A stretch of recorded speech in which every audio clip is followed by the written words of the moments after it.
And just as the sun ducks behind the planet, we go live. Hi, everybody. Hi, Murf. Hey, how's it going, John?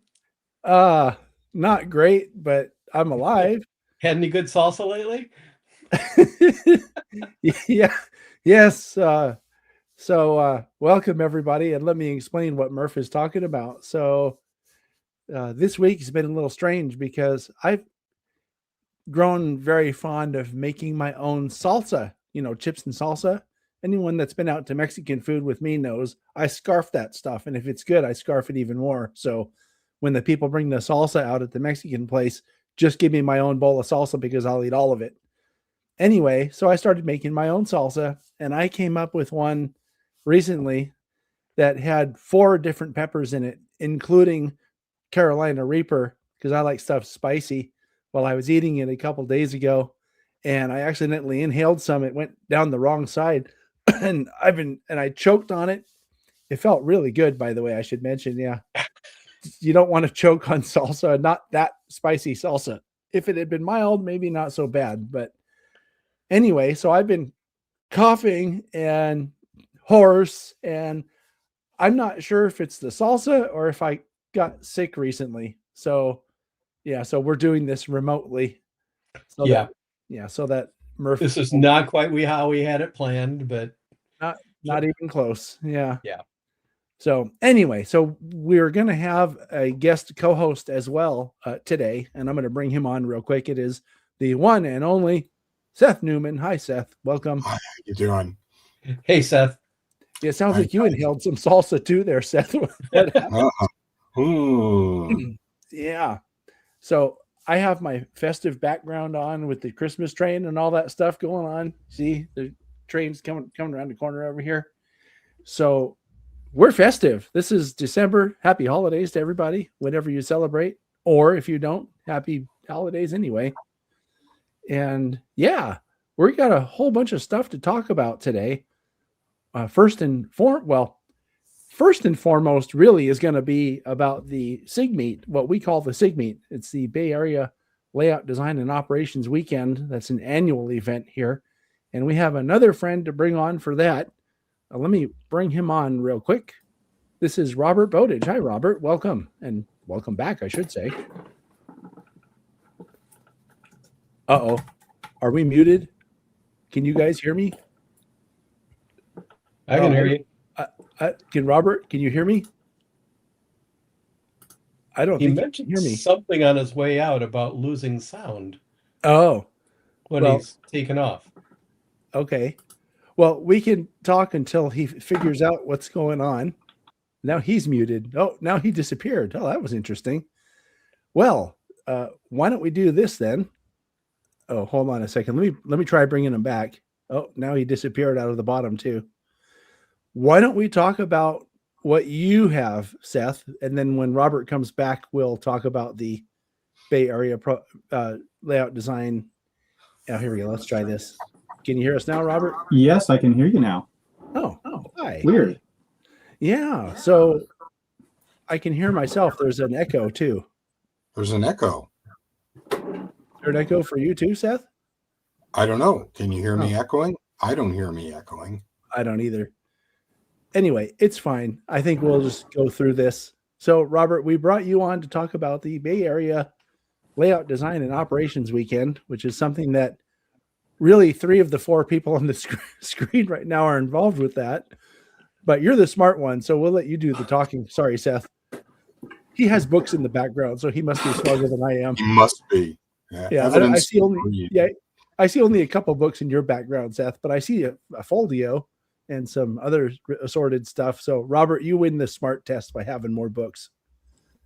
It's just it's a weakness. That's all I can say. Yeah. So, what do you have for us on this Layout Design and Operations Weekend? So the Layout Design and Operations meet is really special for me. It's one of my favorite. It is my favorite model railroad event for the year. And it's also something that's very special that we do in the Bay Area because it's not something you find very often elsewhere in the U.S. There's a couple places that'll do something like this, but the Bay Area one is probably one of the longest living ones. So the idea of the PCR Bay Area Layout Design and Operations Meet is it's a place for people to come and talk about modeling railroads, not just building railroad models. And so this is a place where we talk about how we design layouts to match our particular prototype and what kind of railroad we want. This is where we learn about the history of railroads so that we understand what we're building a model of. This is where we learn how the real railroads work. This is where we learn how to make the railroads operate in the operations game in the way that the real railroads did so that we can all have a lot of fun at it. Mm-hmm. We've been doing this for about 25 years now in the Bay Area. And every year we have a similar style that we have one day where we're talking about clinics, where we're sharing knowledge about either prototype model railroads or designing real model railroads. And we also have, we also make sure that we invite all of the attendees to come to one of the operating sessions at one of the nearby layouts, so that if you've ever been interested in operations but never gotten a chance, this is a great place to get started.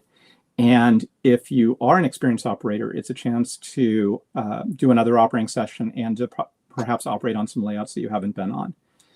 So this year we're going to be running the event on the weekend of January 31st, February 1st.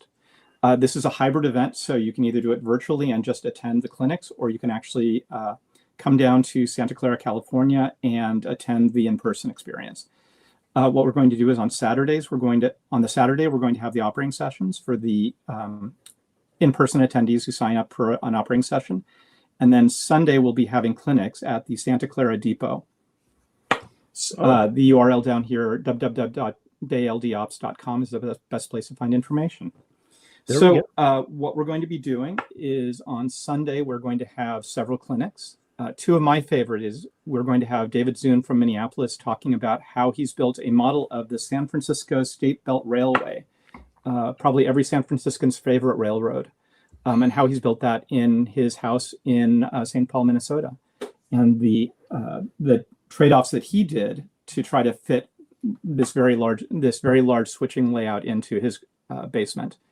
We're also going to have Dave Lovelace, Charlie Bedard, and Tom Tomasello from the Watsonville area sharing how the layout that Dave's built, that's been a real mainstay for operators in the area, how that the operating scheme for that layout has changed because of the operators that Dave's had operating on it for the last several years. In addition, there's a bunch of other ways that this event can be really interactive for anyone who wants to attend the in-person.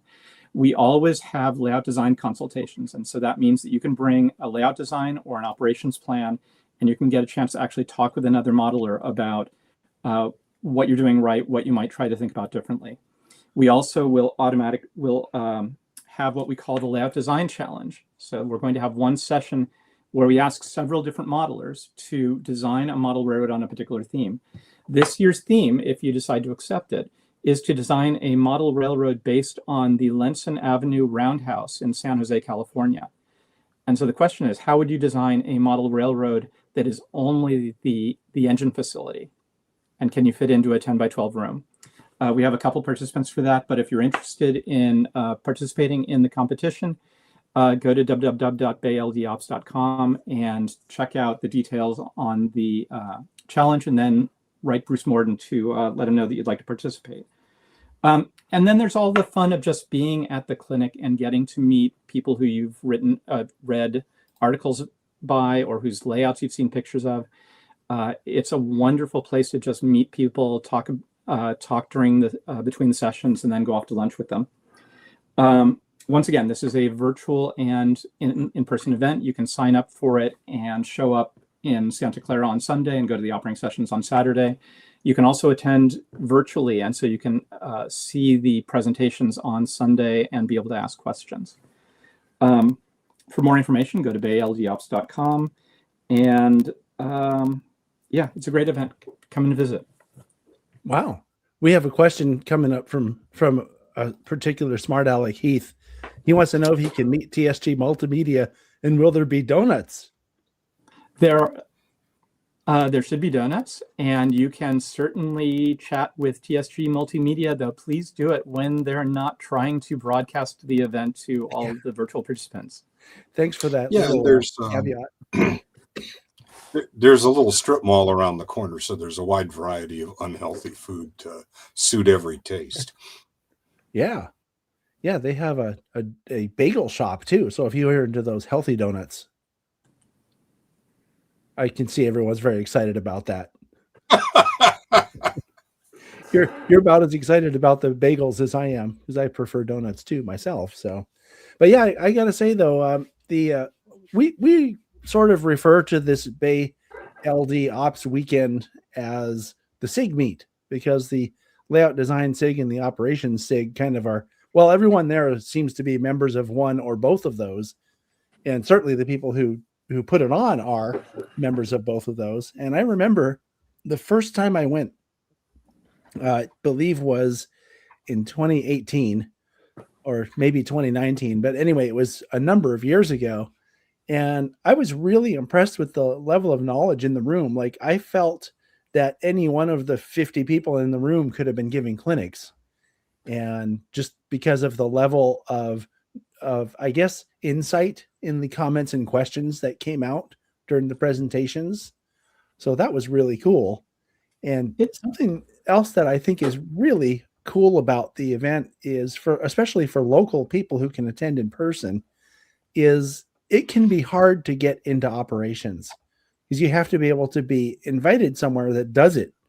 And generally speaking, the op sessions that we have for this weekend's op sessions, which they're going to be held on Saturday this time, they're open to really anybody. So if you're new to operations and want to find out what it's like or get your foot in the door there, that's a great way to learn without having to worry about messing up the session or asking a dumb question or, that kind of thing. Yeah, So, those are both really great points. yeah. This is how I got started in operations, was showing up at this and getting introduced to people and then getting invites to other layouts and improving my skills. It's also worth noting that although this is sponsored by the Pacific Coast region of the NMRA, and certainly gets encouragement from both the Layout Design Special Interest Group and OPSIG, you do not need to be a member of any of these organizations to attend. This is an event that is open both for newcomers who are interested in this and curious about it, as well as folks who've been writing the articles in the Layout Design Journal or in Great Model Railroads. Mm-hmm. Yeah, that was another thing. Yeah. Sorry, Seth. That was another thing that I found very interesting, was that I believe there's this book that's all about operations, and it's an OPSIG book. I forget what it's called now, but I think half a dozen of the co-authors were all at the first. That's the one. Yeah. Half a dozen of the co-authors of that book were at the first SIG meet I ever went to. And it was just like, wow, these guys wrote the book. Like, they know what they're talking about enough to write the book about it. I have a quick comment that I need to make. So people are commenting that there's a vertical version of this and then the regular version of this stream. This is something new that StreamYard is doing. So if you're on the vertical version and you don't like that, leave and then choose the other option off of the front page of TSG Multimedia. You'll notice, if you look carefully at them, that one has a little icon that looks like it looks like this, actually. It looks like a phone. That's the vertical version. If you click on the one that doesn't have this icon that looks like a phone, then it'll take you to the regular version that we like to watch on our computers. So just FYI, that's something that probably I should have mentioned in the very beginning. This is some new thing that StreamYard is doing. And I thought, oh, well, I'll try this. And so far, it seems like it maybe wasn't a great idea. But this is our format this time. Maybe if you're watching this on a replay, or if you want to register your displeasure with the vertical format, put it in a comment in the comment section below this video, and I will use that to decide next time in January whether we do the vertical version as well or not. So anyway, that was just a quickie. I wanted to mention that, but anyway, as far as this layout design and operations weekend, it's really worthwhile. We also have, as Robert mentioned, the virtual version of it. So if you live somewhere else, don't worry, you can still attend. We like to include people, right? We don't like to exclude people. So that's kind of where I come in. I'm usually involved with the live production for our stream, and that's going to be happening this year as well. So Heath, if you want to fly out here, you can certainly come talk to TSG Multimedia at the event. If you ask nicely, you might even be able to crash at our place at the TSG Intergalactic headquarters. So anyway, thank you very much, Robert. I'm going to make this go away now so that we can actually see you. There you are. And yeah, thank you very much for coming on and sharing that. I'm really looking forward to this event. I look forward to it every year. So cool. Me too. Thank you for letting us share it, and look forward to seeing everyone at the end of January. Yeah. Oh, I have one more question. I didn't notice, but I also wasn't paying attention. How much are we charging for it this year? Oh, you're really stumping me with the hard questions. I think it's $35 for in-person, $15 for virtual. So it's still a steal for a 2-day event. Yeah, that's cheap. I thought the virtual version would be $20 at least. So $15 is even better. Cool. Well, thank you very much, sir. Really appreciate that. And thanks for taking the time to come on here and share that with us. Thanks. Okay, you're going to go away now. Happy holidays, Robert. Take care, Robert. Bye. Okay. So now people are watching and they're wondering, well, why did they bring this other guy on, Seth? And why did they bring this other guy on, Seth? Yeah, well, we have something to talk about that has to do with the model railroad control systems, which is what you run. And so I do. Yeah. So as actually as the first corporate sponsor ever for the TSG podcast, I thought it would be nice to give you a little bit of extra time to talk about something you're doing special for your customers on MRCS. Well, very good. Thank you. You know, John and I were talking a little more than a year ago this time, and we thought it'd be fun to offer something to the listeners of the podcast and our customer base in general. You know, a little bit of a holiday festive thing, something you can give the operating model railroader in your life who already has everything you can imagine and several copies of it shoved under his layout that would be new. And we came up with an operator's toolkit. And that consisted of, you can see I have all my props handy. Yeah. But while you're getting the props, I want to tell people my idea was to make little hats that go on your locomotive, Santa hats, but that wasn't a great idea. You know, they tended to tear the antennas off. Yeah, it was a clearance issue with the tunnel, so yeah, didn't meet Plady. And you know, some of our favorite high-end locomotive manufacturers have this issue where if you look at them too hard, the photons bouncing off the back of your retina will knock the details off the locomotive, and you're looking for antennae and handrails and handholds and bells and all that sort of stuff. Anyway, so we had a couple of kits here, and I don't have all my props handy.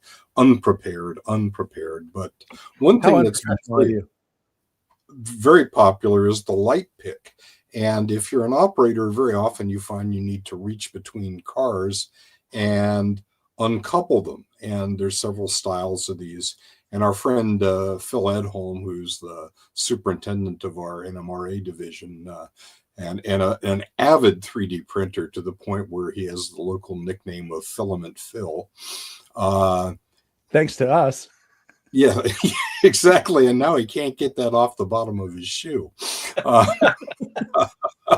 Good old Filament Phil. But Phil, very creative, came up with these little collars, I guess you'd call them, that you stick on the front of a little flashlight, and they can hold various styles of picks. This one's a dental pick. Can you hold it up higher, Seth? We can't see it. There you go. You can see this is like a little dental pick you'd stick, but I'm not going to put it between my teeth. This is a family show. That's one style of pick that a lot of people like because they find it's pretty easy on the details between cars.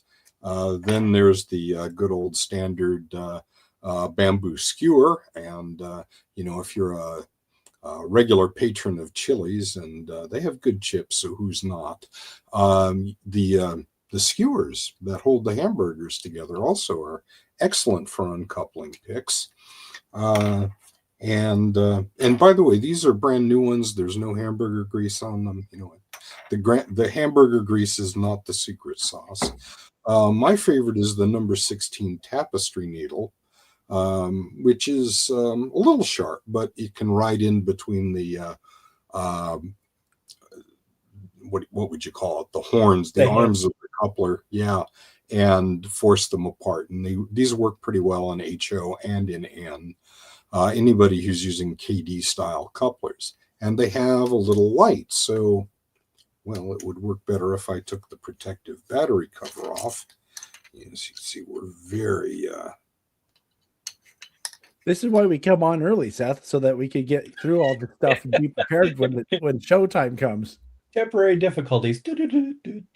Yeah, I should have some kind of music or something.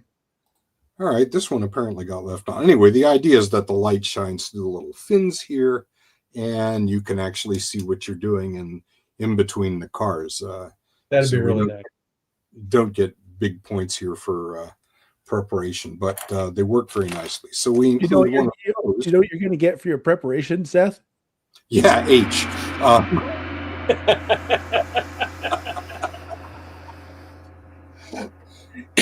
Now you could hear what that was, couldn't you?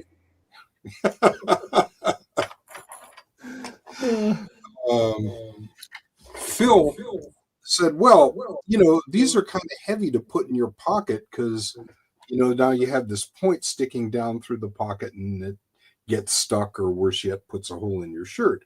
So the sharp edge. Yeah. Let's make these nice little horizontal holders that you can drop this in front of work areas. So you can. I think I have a picture of this. Yes, you do. There we go. Yeah. Oh, there we are. I didn't have to hold that up. And so this is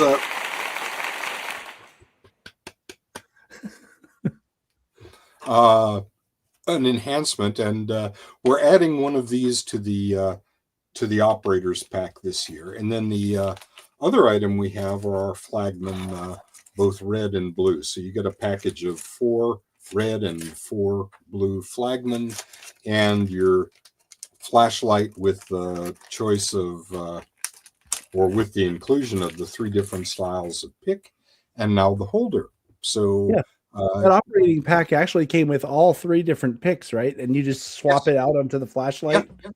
Exactly. Yeah.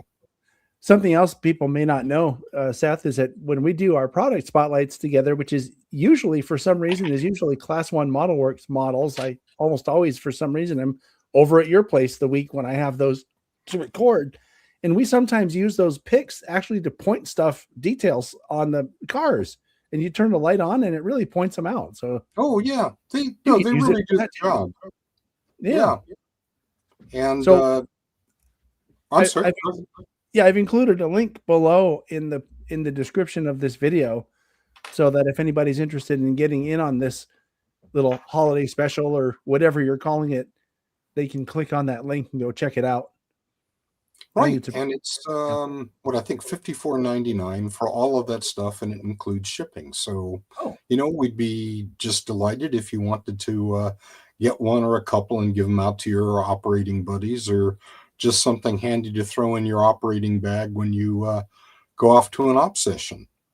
Yeah, or if you use that one metal point, you could actually throw it at people. If they mess up, you throw it at them. I actually find that it's very handy when you get in a crowded aisle and some guy is just standing there where you need to be and won't move. Just a quick wrist flip, and you can prod them right along, and you don't need any external power supply to apply high voltage. We could have the MRCS cattle prod, but we decided not to. Oh, that would be a good selling item too, I'm sure. Well, maybe for 2026 holiday season. Yeah. Yeah, I think I'll look forward to that. I think I'll hold off until you give the cattle prod version, because I want one of those. I used to be in the call center business, and one issue we'd have is sometimes, the agent would be done with a call, and, they expected the agent to be ready to take another call, and you'd give them like 15, 20 minutes, 20 seconds to finish up their, paperwork on their screen, and then you expect them to take another call, and then sometimes they would just kind of leave that phone in an intermediate state so the system couldn't present them with more work. And, so often the managers were asking us for something like that to put in the seat, just, All right. get them to perk up a little bit and answer the damn phone. Right. Oh, okay. Well, now you have a couple other pictures, but I don't want to step on Murph's toes on the main presentation here. So we will bring those in as needed, the other Right. pictures. So Murph, this is really, I made the thumbnail for this, and I think this is going to be a really helpful presentation for people like me, really, who just don't really know that much about airbrushing. I've never, believe it or not, I've never used an airbrush that I can remember. Oh, we'll fix that next time you come over. Yeah. Right. I've watched other people do it, and I've seen the work that people do with airbrushes, but it's all a mystery to me because I just don't know anything about. I know it's air that goes through. I have a compressor I think I could use to do it, but and I know it sprays paint onto models, but I don't really know much more than that. So what do you have to say about that? And you just let me know when you want me to bring up that Well, let's presentation. start with the first slide already and get this show on the road. Okay. So the title I came up with is "Don't Fear the Airbrush." This is mostly as a discussion point. The whole thing about an airbrush, it just should be treated as another tool you have to get things done. I've been taking a lot of airbrushing classes or painting classes at my local hobby shop, where an airbrush is just one of the steps, or airbrush is included in some of the steps that we're doing. And we do a lot of hand work as well, and a lot of stuff with sponges and all that kind of stuff, getting various finishes on a model. But I've seen a lot of things on YouTube with, hey, here's the way you can do such and such, and it doesn't require an airbrush. Or I've seen comments in something where somebody has used an airbrush. Oh, well, I just don't want to use an airbrush. I don't have one or whatever. I don't like the expense of it, that kind of thing. Switch. Oh, switch. Sorry, I didn't catch that. Yeah. So, these are the kind of things I've seen, how to achieve without an airbrush. I don't have the room to use an airbrush, or it's smelly and that kind of stuff. And I'll tell you, when the first time I used an airbrush was probably almost 50 years ago. And I had a Posh double action airbrush. It's really nice, but it was a siphon feed. And I was using, I think it was Flow Quill paints, and everything was getting jammed up. And basically life sucked, and I put it away, and I never wanted to ever see it again. And I kind of had all of these things going on. It was messy, it was smelly. I didn't feel like I ever had a place to actually work on it and that kind of stuff. And then I was on an email thread where Seth was talking, and somebody was asking Seth what kind of an airbrush should he use. And Seth suggested getting an Iwata gravity feed airbrush, double action. And I was like, Seth's suggesting this. Seth has always had good suggestions for everything else I've done in the hobby. I'll try it out. And really, it kind of changed my attitude. So flip next slide. Yeah, thanks, Seth. Here's the reasons: the equipment and expense. We'll talk about that. The mess and the smell, spills, overspray, all sorts of stuff. Airbrush cleanup was horrible in that first Pache thing with the Flow Quill stuff. And it's kind of like, oh, I've got to make sure I have enough thinner left, so after I've done using the airbrush, I can clean it out. And oops, the cans were what? About 8 ounces or whatever it was. And when you're out, you're out. And back when I was a teenager, buying 2 cans of thinner, that's craziness. The noise. People are like, well, my wife wouldn't want the noise and blah, blah, blah. And then, of course, the final thing is just the skill. And of course, skill really is a matter of, if you don't use it, you're never going to get the skill. It's practice, right? Right. Next. So equipment. you can spend anywhere from $20 to $300 or more for an airbrush. And believe me, I've done it all. Actually, in order to prep for this, I bought a $20 airbrush to see what it was like. And then I have other ones, and Seth has multiples as well. Once you get into airbrushing, you'll find that there are different tools for different jobs as you're doing this. And we'll go into that a little bit. The more expensive ones generally offer either greater capability or a finer touch. Sometimes it's just a matter of they're easier to service. It's funny with the $20 airbrush, I found that actually getting it apart to clean it was a little bit rougher than with my nice Iwata airbrush. Next. Compressors. So compressors, when I bought my smallest compressor, it was 99 bucks. I checked on it on Amazon. It's now 150 bucks. It was an Iwata compressor. So it's a name brand. I think you can get some a little bit cheaper, like 100 bucks now. I have a job site compressor underneath my stairs, one that I use for doing, shooting nail guns and that kind of stuff for constructing things. If you've done a lot of work with putting together your layout or something like that, a nail gun's actually really, really handy for doing some of that work.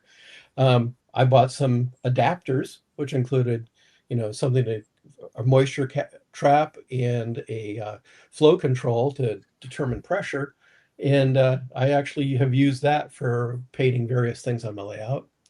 And then finally, I decided to join the big leagues, and I bought a $500 airbrush only compressor that has 2 whole sets of moisture traps and pressure controls and all that kind of stuff. And it had a tank. Shooting with a compressor with a tank actually is fairly nice. It gives you a nice consistent pressure all the way across the way. But you have a lot of things. I've even seen somebody use a filled up tire as their source of air. And one of the things Seth has, and I neglected to mention this, he has one of those things that you sometimes see online where they have a handheld compressor, and he's done some shooting with that, right, Seth? Yes. I think I have that. This thing. Yes, right. This thing. Yeah. So how much utility do you get out of this thing? I find that is great for something where you're not working inside your booth. So I had a client who, long story, but we ended up having to rearrange a lot of track for him. And then, of course, the track wasn't painted. So, and the layout was upstairs and on and on and on. So dragging a compressor in there would have been a problem, and having the air hose, which normally is not a problem at all, but it would be draping across scenery, and that would have been awkward. So this thing, as you can see, the battery part, the little compressor, fits in your hand pretty nicely.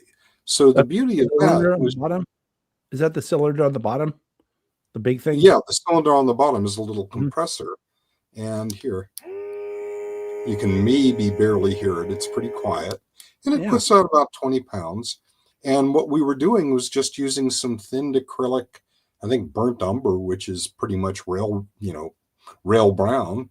And we, just like the very first slide that Murf showed you, where we were painting some rail on track that had been put down but not yet ballasted, we were able to go back and forth. And, it runs about an hour on a charge, which was probably 30 feet of track. And how much did that cost again, Seth? This one came from a very high-class Asian marketplace called Banggood. Banggood,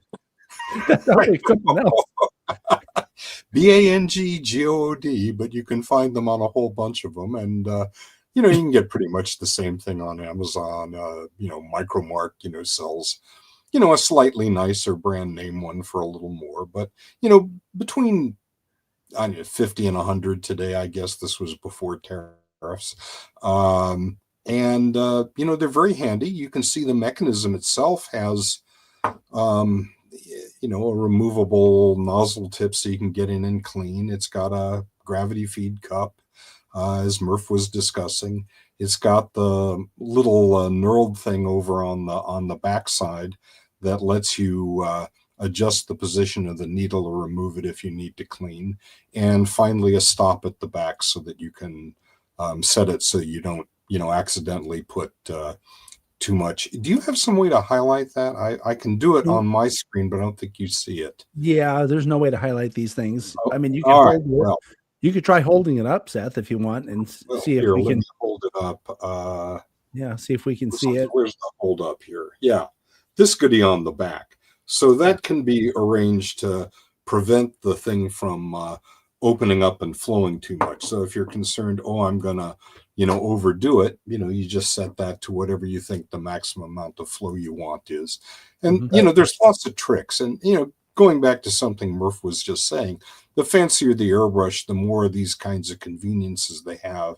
So if you're, a real airbrush artist and you do this all day, obviously you want to optimize your workflow, but even you as a modeler will have bigger projects, and sometimes having these features is handy. But, they're not necessary to get started. They're just nice to have. Right. So anyway, I've bought various airbrushes, and honestly, my go-to railroading airbrush is the original Iwata that Seth suggested. It's great for shooting cars, engines, weathering, doing various things as far as scenery work and that kind of thing. Is that the other picture, Seth? Is that the second one, the Iwata? Let's see. The pictures you sent, is that it? Yeah, those are two of my favorite Iwatas. And we were just talking over lunch. It turns out we have similar tastes in Iwatas.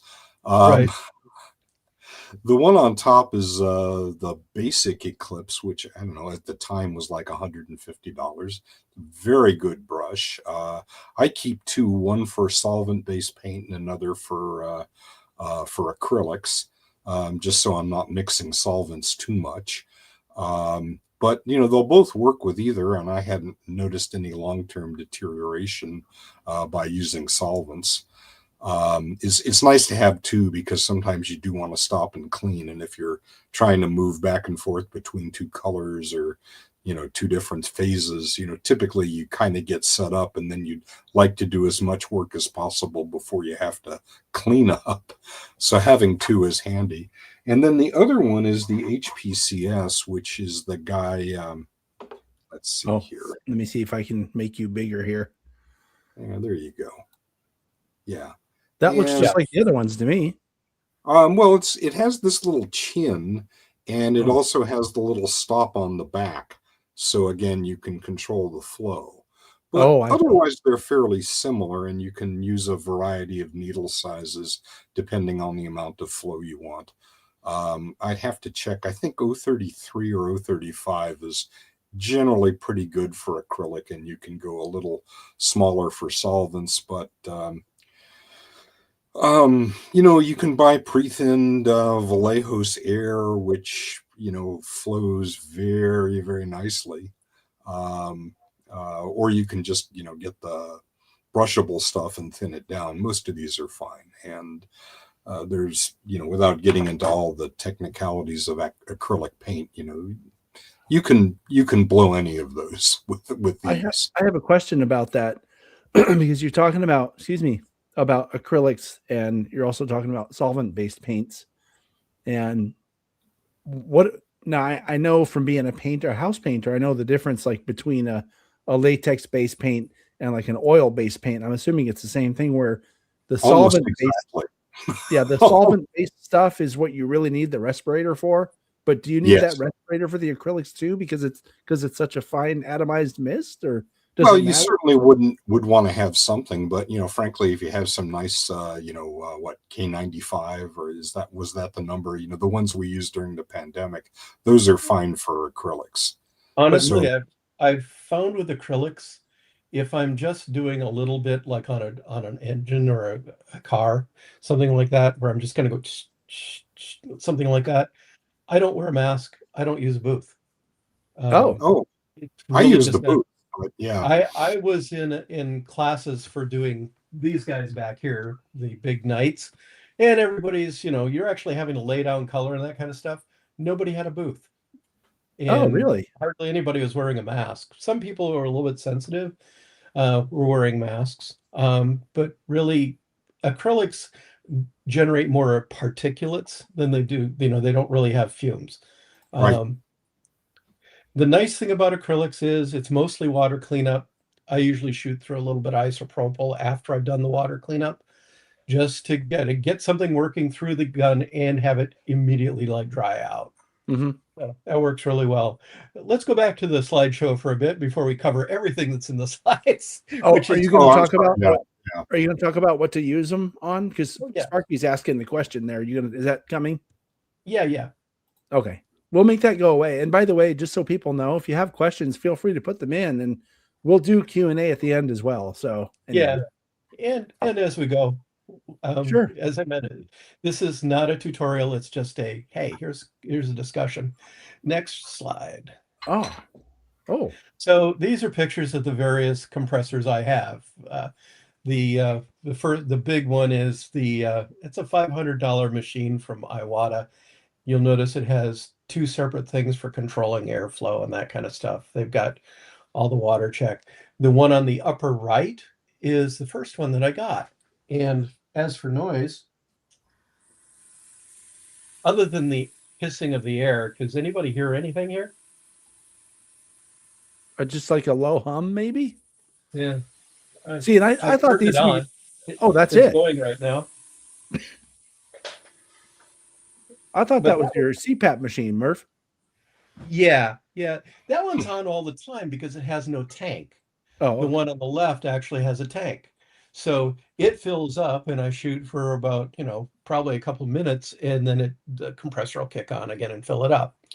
Then the final one on the lower right is one like you'd use for nail guns, that kind of thing. And I have it step down. So that kicks on. It's got a 10-gallon tank. It generally charges up the tank and it'll shoot for longer than I care to be spraying paint.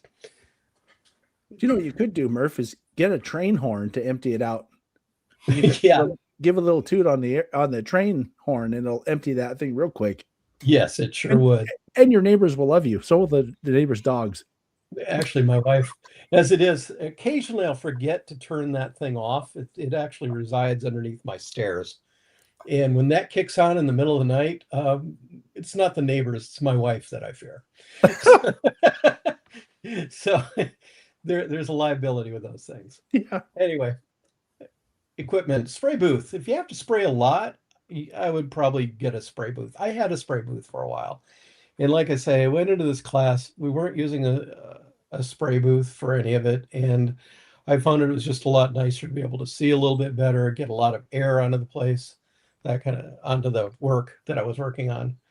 If you want a backstop, you can put up an empty box. If you want a little bit more, you can put an air filter on it, mostly because the threads tend to trap all the particulates and that kind of stuff. If you're shooting with enamels and that kind of stuff where you've got solvents, you actually want to have a booth. You want to route the back. They come with a big duct coming out. You want the duct pointing out the window and that kind of stuff to exhaust that out. And there's booths available starting from Amazon, starting for $75. I don't know if you guys saw this, but about 7 or 8 years ago, I was in. What happened to Seth? That's strange. Not sure what happened to you, Seth. Did you knock yourself off, or did I do that? Yeah. I'm sorry. I was. Well, what I was doing, you were long clicking. Yeah, indiscriminately clicking. What I was going to say is I did a video. I was in Utah with my friend Alvin. It was actually during the 2019 NRA National Convention. And we did a video live. It was one of the really early live streams that I've done on the channel. And it was Alvin building a spray booth out of a cardboard box and a box fan. Yep. Sure. Why not? And I thought, that's really cool. Now, and a filter, right? It's because you had to put a filter on the front of the fan. And it wasn't really like a pro thing that you'd want to be spraying your solvent-based stuff in. It was just something to keep the particulates of an acrylic-based paint out of your face and out of your nostrils by directing it elsewhere in the room through a filter. So yeah. You know, about 30 years ago, my wife and I were living out of town, and we both had job assignments in the same place. And I had a little place for my, my desk and a work table, and I had one of these little fold-up cardboard box spray booths with a fan in the back, and Oh, I just took a piece of like half inch, 10-inch by 2 foot bookshelf, cut a hole in it for like a dryer hose Mhm. to fit out the back. And I would just open the window. It was, kind of a, what do you call it, casemate type window where it slides up and down. Shove this thing in and then close it. And even in the winter in the Northeast, it sealed up well enough for the hour or two I was going to use the airbrush. And that yep. whole little arrangement worked fine. And, again, as long as I used acrylics, it didn't stink the place up too bad and not too much spousal pushback. Right. Right. But the people walking by the window outside were getting real high. And Well, it and was the and ninth multicolor. floor, so whatever birds hadn't migrated, yeah. Yeah. They start having thin eggshells, on their eggs. Like, we don't know what's going on, but it's only in this A one couple of neighborhood. sparrows sitting at the end of this pipe, getting high. Um, Yeah. Shouldn't joke about that because that's the real kind of stuff that happens. Anyway, on with the show. Please Yeah. proceed, Let's sir. move on here. I can't remember what's next. Other tools you'll need: a wrench to loosen up the airbrush. Sometimes I actually got a soft jawed pair of pliers to be able to undo my front nozzle sometimes when it needs it. You need airbrush cleaning brushes. You want a nozzle wrench, which is a very small wrench that'll take the actual nozzle out of the airbrush, the front end. Need paper towels. I use sports bottles where I'll put water into one and isopropyl alcohol into another. You need an airbrush holder and jar like I have in the picture here. And you want a washout jar. For that, I just use a standard jar that used to contain food and just dump out the cup of my airbrush when I'm done with the project as the initial take. You dump that out, swish in some water, mix it around, and dump it out several more times. So that's all pretty good. So kind of the moral of the story on the price. I should have put a slide in for this. If you compare the cost of the airbrush plus a compressor plus various tools and that kind of stuff, basically you're talking about probably the cost of an engine. And it's something that'll actually be useful for lots and lots of different projects, as we'll get to. Sparky's going, what do you use this for? We'll find out in a second. As far as the mess and smell, if you use lacquers and thinner-based paints, they smell and they need thinner for cleanup. I use acrylics exclusively because I really I despise using lacquers and thinner. I do actually use oils for doing, some bit of weathering and that kind of stuff, and that's about as much as I use that kind of thing. Use water for cleanup with acrylics, and then isopropyl. The other thing is for shading and that kind of thing, there are inks that you can use, which also do a water cleanup. I always spray and work over something and catch spills. I've taken to using a baking tin and I line it with paper. And I use little magnets to hold down the paper so I don't have to tape it down all the time. And that works really good. Um, and then always have paper towels available before you start spraying. There's nothing worse than having your piece of work in one hand and your airbrush in another hand and needing to rip off a piece of paper towel to catch something. So always have a couple things like already ripped off and that kind of thing. So yeah, never let paint sleep in your airbrush. It's really easy to clean up an airbrush like I show in the picture here. I'll swish in some water and then I'll dump the remaining paint into a catch jar. Add more water to it, keep dumping that out, etc. You can add more water and then you can put your finger on the front of an airbrush and blow it back, and that'll clear out some of the paint from the tip of the airbrush. And then finally, after it's beginning to look pretty clear with the swish and dump thing, then you shoot some water through the airbrush until it runs clear. And then finally, you add a little bit of isopropyl to the airbrush and shoot that through the airbrush. I do that every time I change colors, and that's enough to change colors.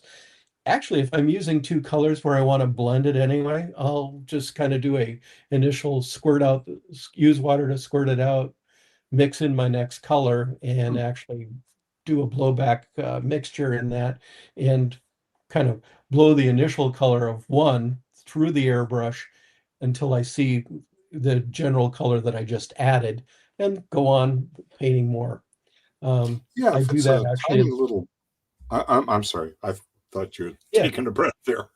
No, When go you ahead. get to the end Yeah, of the okay, page. I'll take a break. Okay, what I was going to say is you can mix in the cup, and particularly for weathering, wait till there's like hardly anything in the bottom, and take an eyedropper and put a drop or two of whatever it is in, squirch it back and forth in the eyedropper, and do a quick check on something off the model just in case. But then you have, maybe a square inch or two worth of color, and you can put a little rust on it or something. I saw a video from a military modeler about that. By the way, there's lots of great YouTubes out there from the Right. plastic modelers and the Warhammer guys and the Yeah. 40Ks, who make anything we want to do look pretty trivial. But all this stuff works, and you can mix acrylics. You can mix oils. They're probably the best at mixing. But for our purposes, you can do a lot with just acrylics. Yeah. So, the never let paint sleep in your airbrush. There was one time I was taking a class at my local hobby shop. It was a 2-day class, and we got to the end of class, and I just shot some stuff through, and the instructor started talking, and it got me distracted. And then I went home, and then I got in the next morning, and I had an airbrush with a clog, the likes of which God himself has not seen. And I had to do a quick 15-minute tear the airbrush apart and do a total clean of everything. You don't want to be in this position. Luckily, I know my airbrush well enough where it's not a daunting task. It was just, I really wanted to get going so I could get started in the next day of class. But yeah, letting paint sleep in your airbrush is generally bad, and it's very upsetting. And that's where most of the problems come with airbrushing, as far as I'm concerned. As I've shown, you can get compressors that really, you can get away with it. The compressor that Seth showed on his handheld airbrush was, certainly, not that noisy. That one, yes. However, if you use the under the stairs compressor, it's going to be loud. And as I said, some people have actually just filled up a tire with air and used some adapters and spray from that. It's possible. As far as skill is concerned, you basically just learn by doing. It's important to learn how your airbrush works and feels and that kind of stuff. In general, a double action airbrush works by applying air when you push the button down. It applies more and more paint as you pull the trigger back. So I'll pick up an airbrush here if you can put me back on the screen here, John. I can. Oh, well, it would be helpful if you're actually on the Worldwide screen, wouldn't headquarters, something like that. So pushing down, that's gonna let the air in, and then pulling back puts more and more paint through. So when you say pushing down, you're pushing your index finger toward your middle finger, basically, and I'm pushing, yeah. that gets the flow of the air going. So actually, I can see where that would work, because you could get the flow of the air going and then slowly start releasing paint until you're happy with how much is coming out. That's generally what you want to do. And Yeah. if you're doing really fine work, sometimes I'll be working this close. And you don't want to splat a whole bunch of paint on there. You actually want to put just a little bit on. And I have an example of that a little bit later on. So is this one also a dual action, or is this just a pull the thing and it blows paint out? No, it's dual action. Oh, Yeah. really? Okay. Yeah. Yeah. And- Here. do you have I something else? don't know if you can see that here, but you can see I'm pushing it down and pushing it back and forth. Right. Yeah, Nice. and this is the $20 one, same features. And it's got a decent feel to it. Oh. So you don't have to spend a bunch of money for a dual action, do you? No, Hmm. no. Because I can see where that would be helpful, because aren't some of them single action where you just, all you can do is pull it back and make the paint blow out? Yeah, it's basically on and off, and if you want to change the pressure, you fool with the regulator on the tank. But then, you know, you need a better regulator, so that sort of defeats the purpose of a cheap airbrush. Yeah, And right. now Yeah. You're either paying Peter or paying Paul, so you might as well just do it Yeah. right. Well, I would say if if you're unsure, but say you already have an air compressor because you've got air tools, or you're filling tires, Or something blowing like train that. horns. Yeah, or blowing train horns. And you've got some way to regulate it down to between 20 and 40 pounds, or 15 and 40 pounds. That's really your working range. Other than extreme cleaning, you're never going to need more than that. Sure, go out and invest, $20 on one of these inexpensive sets. They're not awful, and you'll get a feeling for how it works. And then, if it's good, now you have an idea of what you're looking for, and you can play with other ones at shows or talk to other people on forums like this and decide if you do want to spend more money. But, obviously it's a little daunting to make all that investment, but for many of us, we have some of the pieces already. So we leverage that with an inexpensive starter brush and see how it works for us. Mm-hmm. Right. Okay, back to the slides. Yeah. So anyway, there's simple tasks that you can use this for. I undercoat everything. I've noticed that there are a lot of people that make kits that do molded in color. And the molded in color is generally colors you wouldn't find in nature, kind of thing. And they're also translucent, I've noticed. Yeah. And so a lot of times I'll undercoat just so I have a uniform color to begin with, and I'll build my colors from there. The other thing that's airbrushes are really good for is clear coating, whether it be matte or gloss. Actually, there's a company, AK Interactive, that makes the best matte paint I've ever seen. It just does not shine, period. Gloss coating is fine if you want to do it in order to put on decals later. Don't use an acrylic gloss to undercoat or to put a surface on it to do oil weathering, because the oil paint will just chew up the regular paint, or an acrylic paint. When I need to do oil weathering, I'll go out and I'll actually go get a can. I get a can of gloss clear from the hardware store, and I shoot with that. It's what we've done in class for all of those guys, and do all the oil stuff, and then I'll come back to it with the AK Interactive matte to get the gloss back down again. Mm. So this is what other people might refer to as dull coat, right? Yeah, matte is dull coat. Yeah. And if you've ever had a problem where you sprayed in a bad temperature, or it's too humid and your dull coat goes foggy on you, once you try the AK Interactive matte, you'll never go back. That's happened to me, actually. I had a can of, I guess it was Tester's dull coat, and I sprayed it onto an N scale model that I was working on, and it came out in chunks. It was just not good. Yeah. And now, luckily, I was weathering the piece anyway, so I was able to still use it, but I don't even know how I would get that off if I needed to. This sounds like a much better solution for me, or someone like me. Yeah, rattle cans are dangerous that way, particularly if they've aged. They tend to spit a lot when they start, so shake it real well and do the first pass on, a piece of paper or cardboard. Somebody was suggesting an old car or loco. I just would use a white piece of cardboard myself, just to, get it out of there.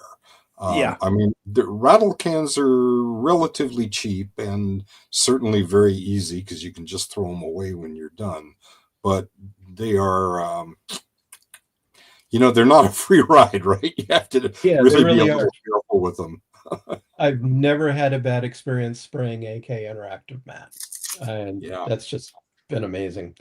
Then there's and doing basic colors. basically it's a good simple task to practice with. If you know, like shooting a building or something like that. Like I say, a lot of the kits coming from Walthers and that, it's like, well, yeah, I get that it's, you know, it's a blue and white building. No, it's not that color blue. That's way bright, etc. Shoot it with a basic color or something like that, and you know, start making it yours, and then weather it. There's harder tasks when you have to do fine detail. I have an example of that.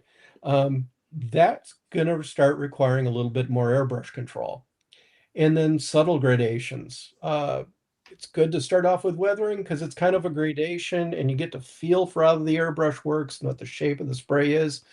And then as you move along, you're going to want to work on how you might change colors and that kind of stuff in order to even get more gradations.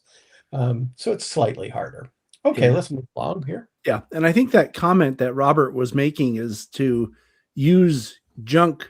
You know, you can pick up a $4 or a $3 piece of rolling stock that's, I'm going to call it junk. I'm not saying that to be mean or nasty to any of these companies, but you know, because they make models and they're just not as good as other models. That's what I'm referring to as junk. And you can pick this stuff up at train shows real cheap.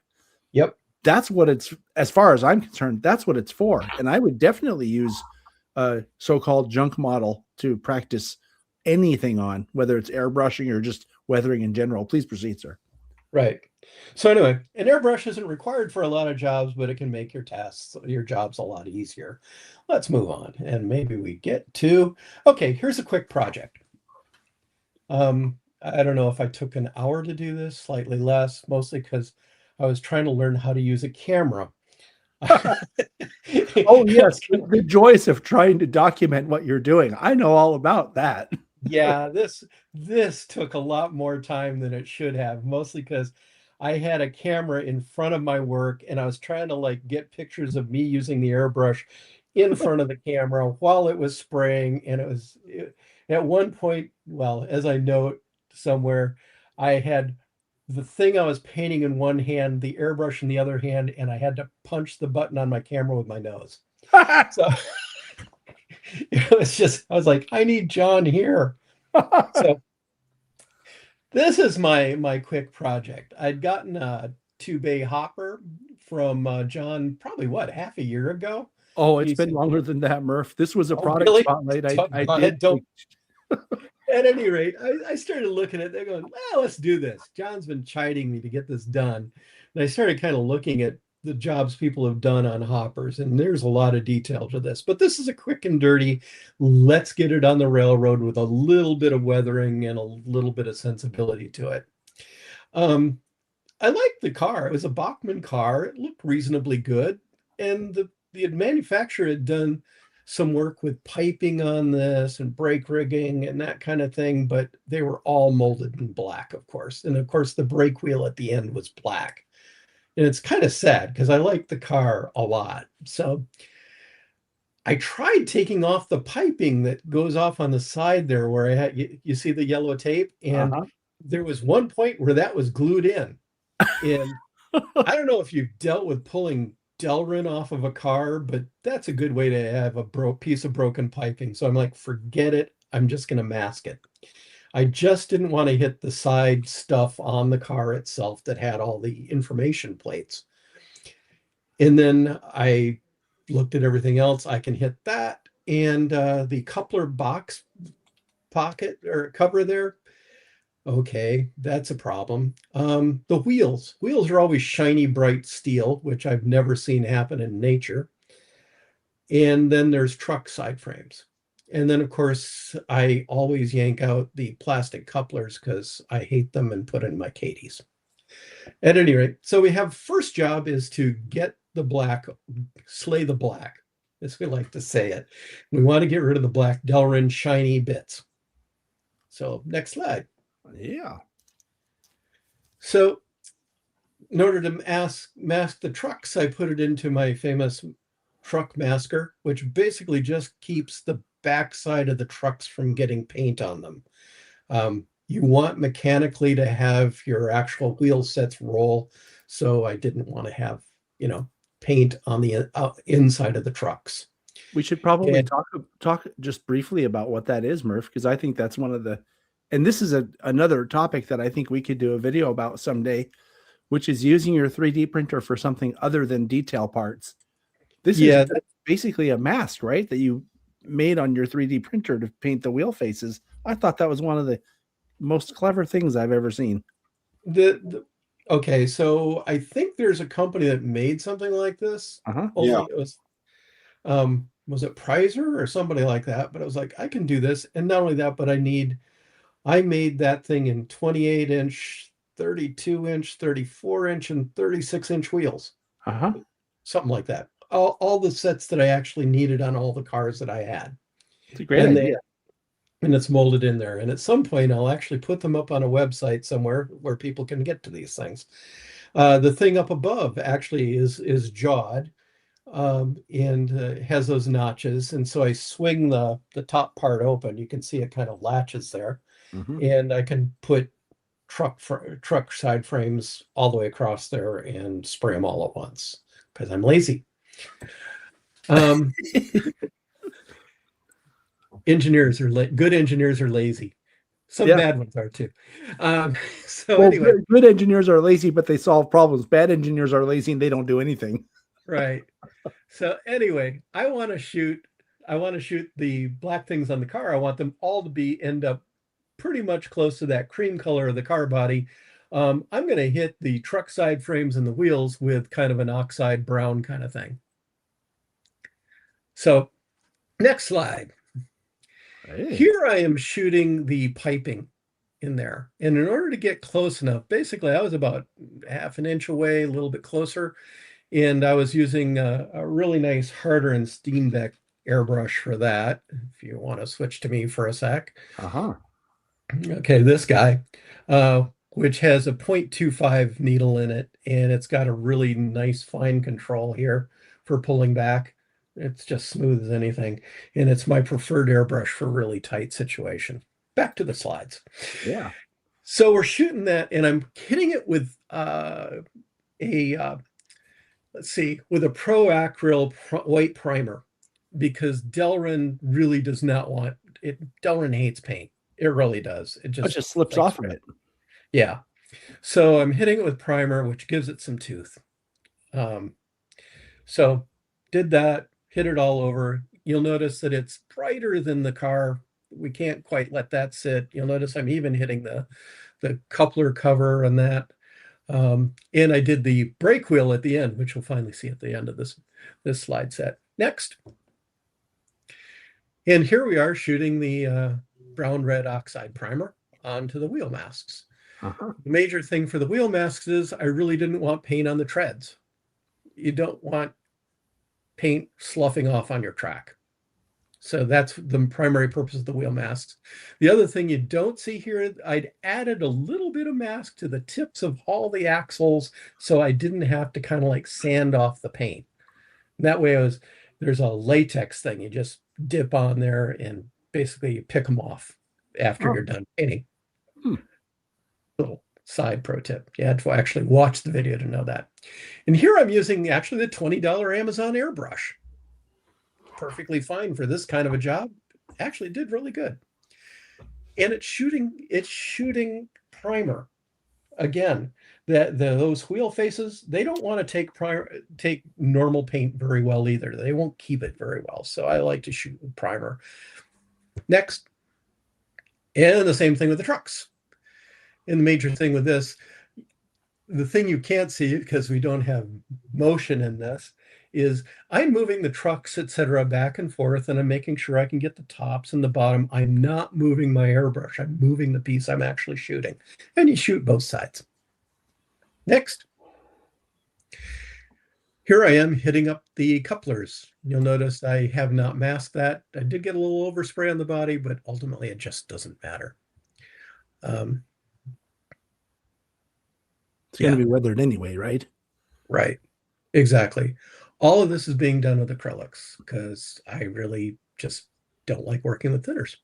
I don't know if you've thought about this, Murph, but someone that I know or knew or whatever who was actually very good with an airbrush would just cut a slit on a piece of paper and stick the the coupler, basically run the slit over the coupler shank, Yeah. and you can do whatever you want to the coupler without having to worry about the paint getting on the car. Just Yep.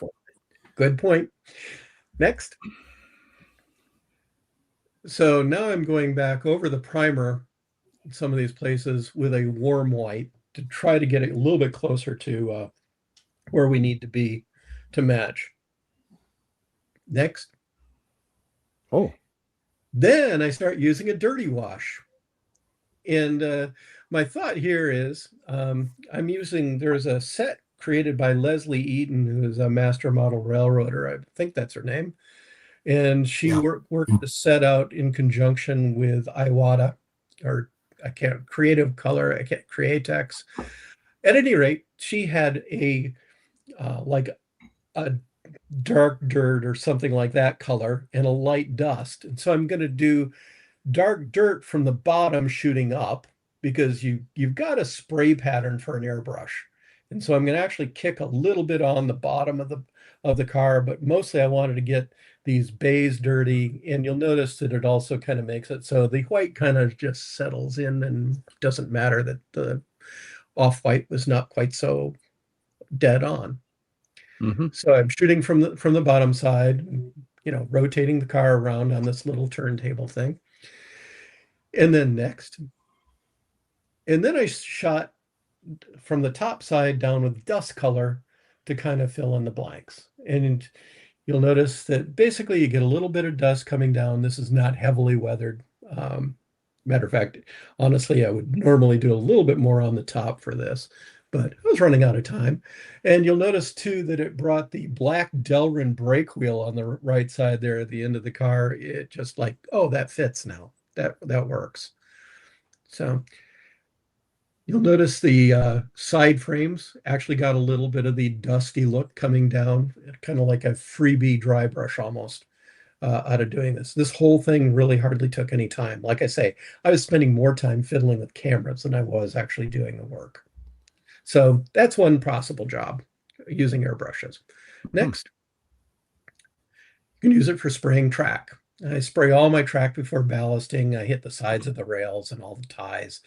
Sometimes you can like live mix in colors, like Seth was mentioning, kicking a little bit of brown here or there, etc. Add some of that dust color. I didn't do the whole thing because this actually takes a little time.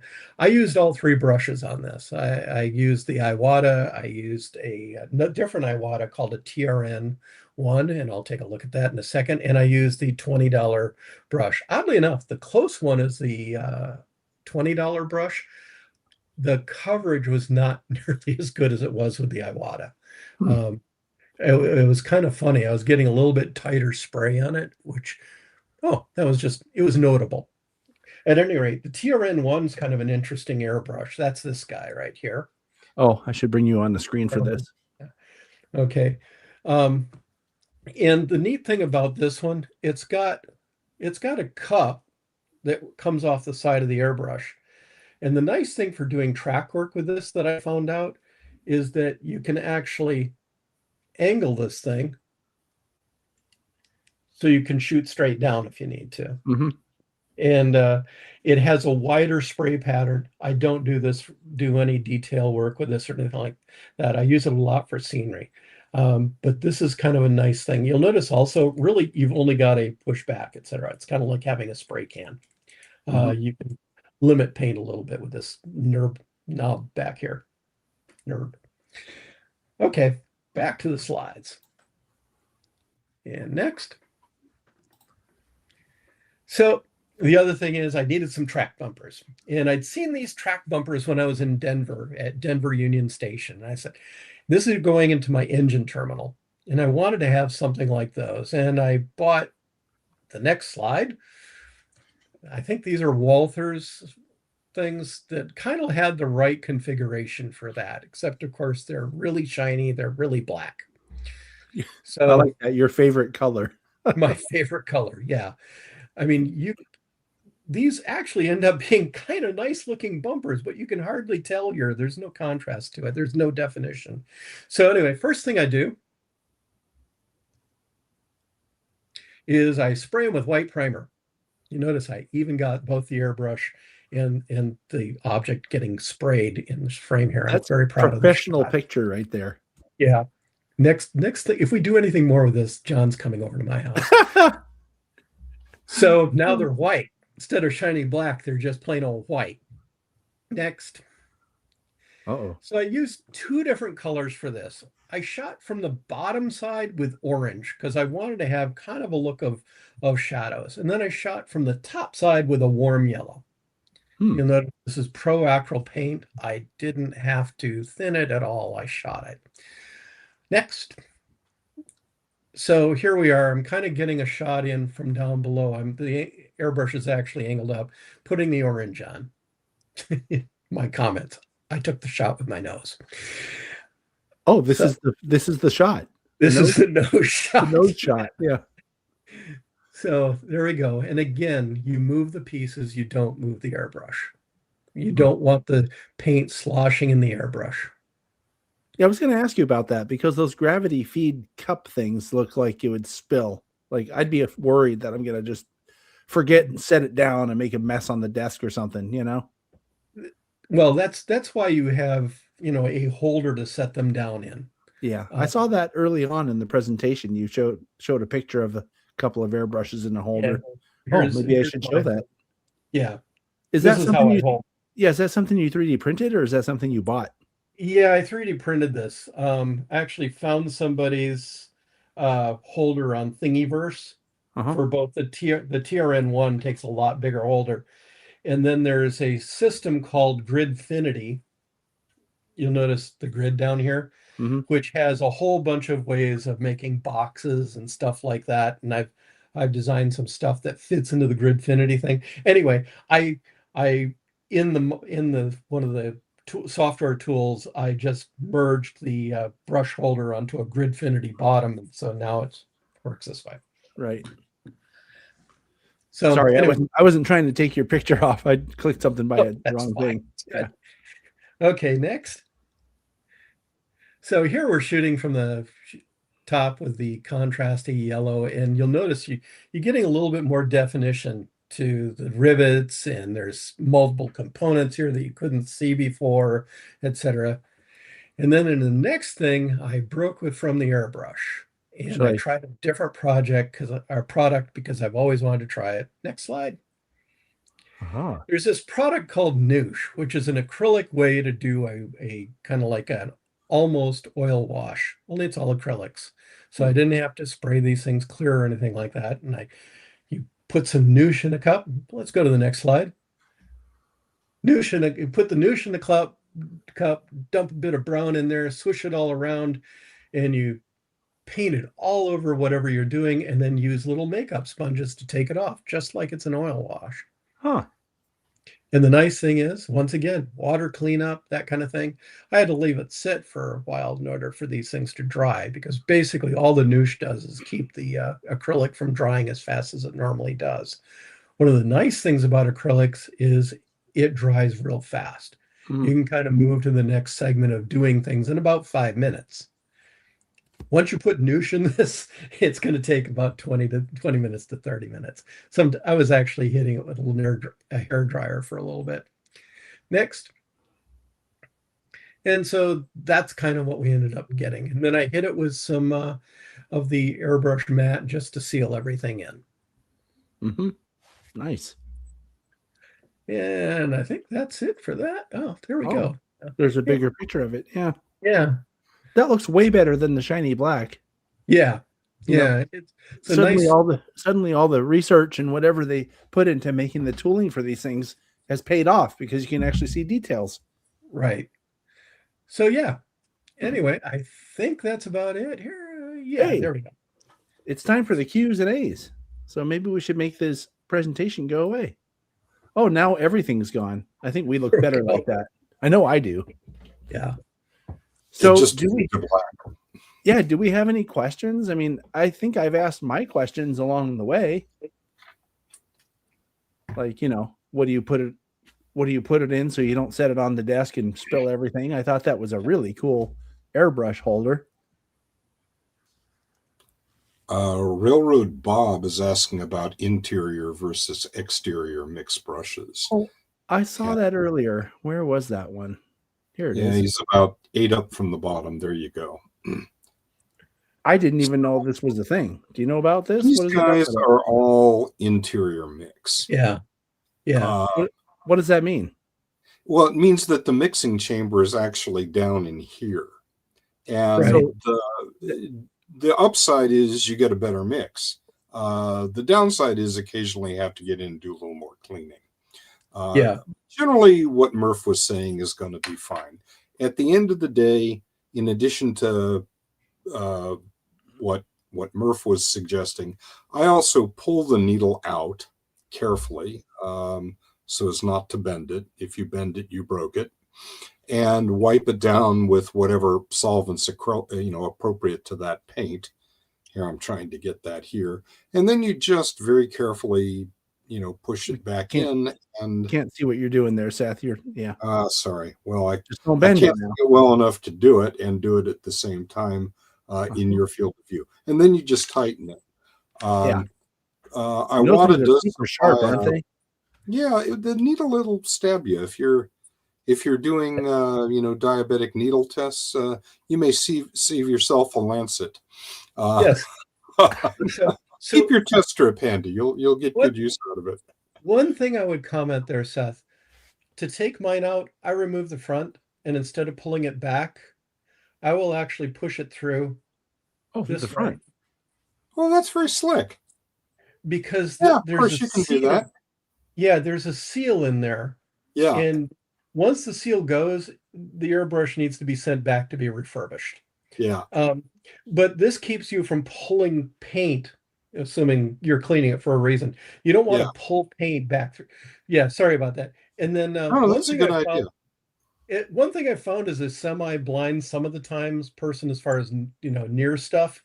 I will put my finger next to the hole here, and I wish I could show you this side.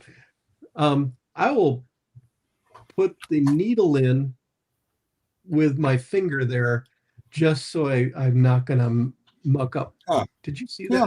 that? Yeah. Your Just as hand a was in the guide. way, but I think people Yeah. get the idea. Yeah, y'all actually, I'm gonna have to actually really clean this. I know I needed to.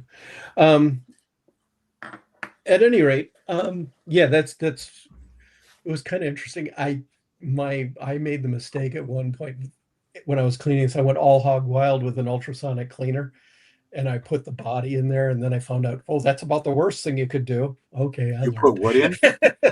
I put the entire body of the airbrush into the ultrasonic I cleaner. had one that was so bad that was the only thing that worked.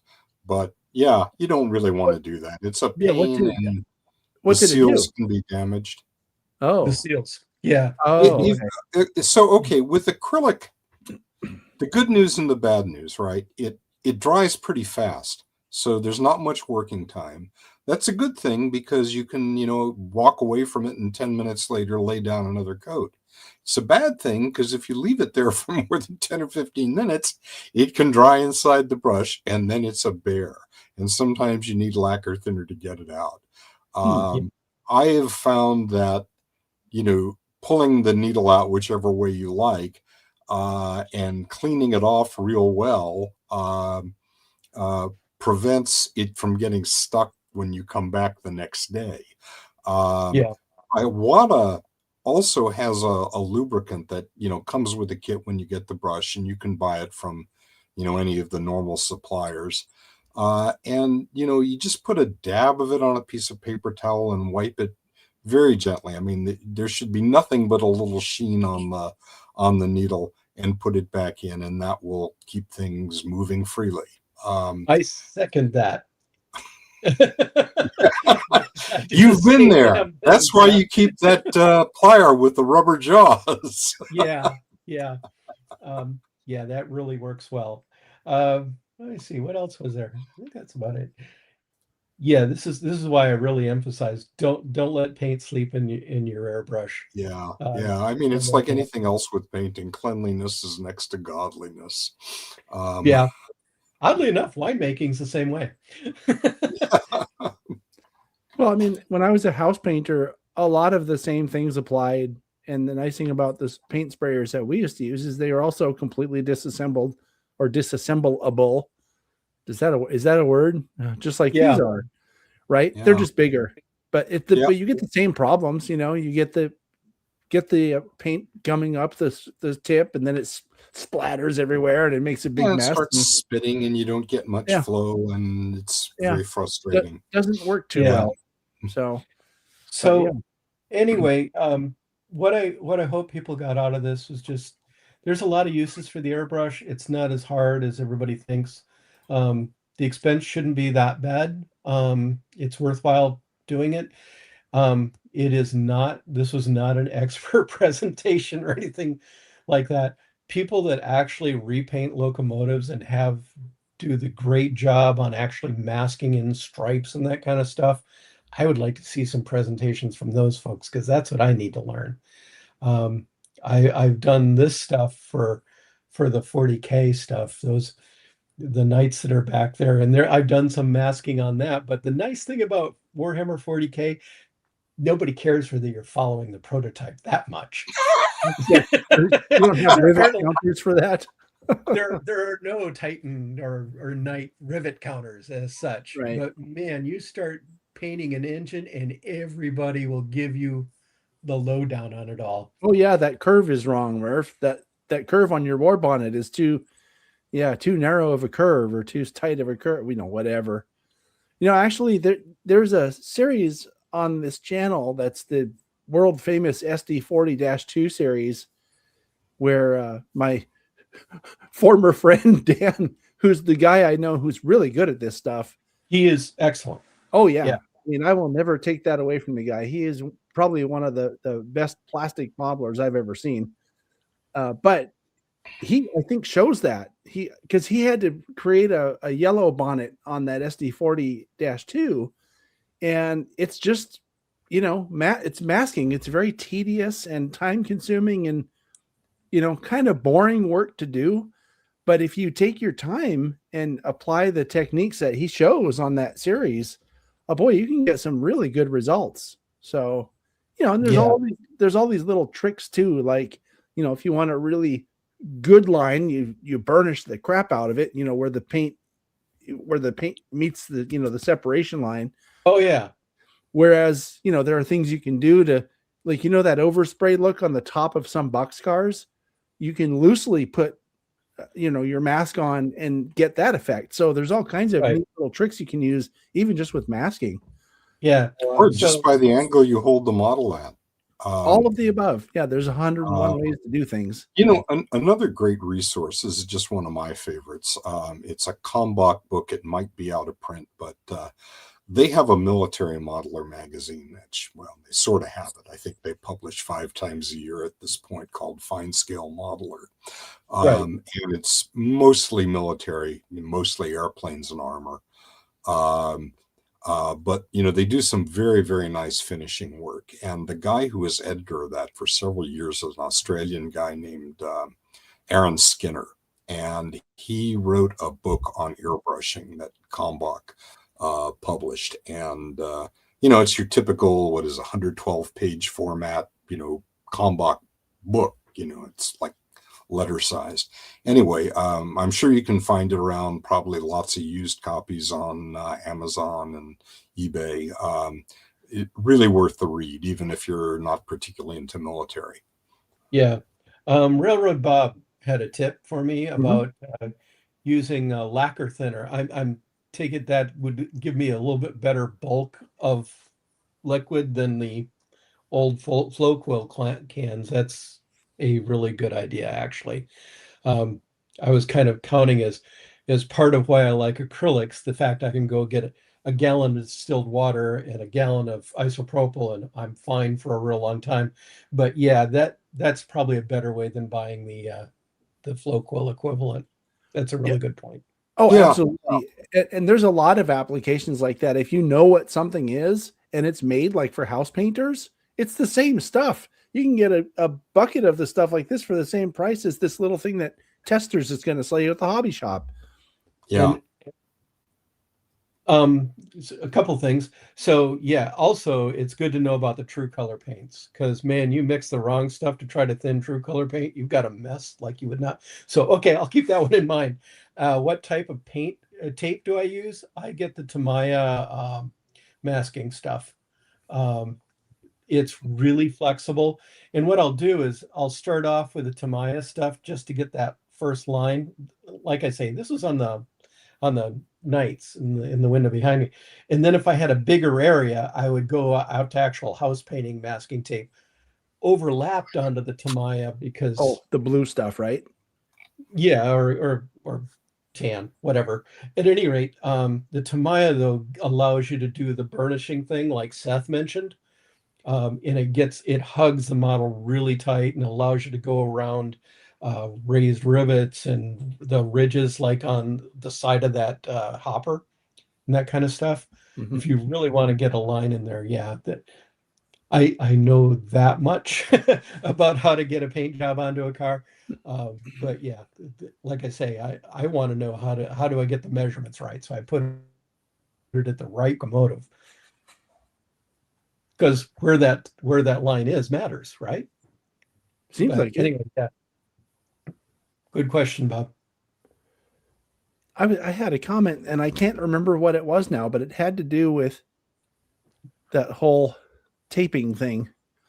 I think that's a really clever trick, though, is to use the Tamiya or Tamiya, whatever paint, the stuff that's specific for this, just as your initial, point of contact, and then you could use anything below that, whether it be paper or whatever. Right. So that's a really Yeah. good tip, I think, because I could see someone using all the expensive tape and putting big strips in to block out a whole area where you don't really have to do that. So Yeah. I like As that long as you idea. don't, as long as you don't leave a gap between the house masking tape and the Tamiya, that Of something course, can yeah. shoot through. The other trick that they teach in 40K painting classes is you can use silly putty to mask off things. That makes sense. That would be a really Yeah. airtight mask too. Of course, it has to be in the right shape, which might be, Yeah. somewhat of an Well, issue. the military guys love that for camo, right? Because you Yeah. get blobby camo on armor or anything for that matter, and so you get a nice soft mask. Yeah. And Well, one of the things I was considering using it for, and I couldn't find a good model to do it with. Actually, I do have one that I want to try. I want to try to get a bloody nose SP unit, only I want to have the blanched red SP Oh. unit. It's been out there for a while, so I'm assuming I have to go across the color wheel and hit with the opposite side as a tint on top of the red. But I'd also like it to be such that, how sometimes it's like, yeah, but this much of the red actually kind of shows through reasonable. I'm like, I could probably silly putty that bit and then blanch the rest, etc. So yeah. there are Whitewash, 10% whitewash really makes it look like it's starting to chalk. yeah You can actually use exactly pink. yeah. You can use pink too, like pink colored pencils on red. Yeah. Makes that So look faded.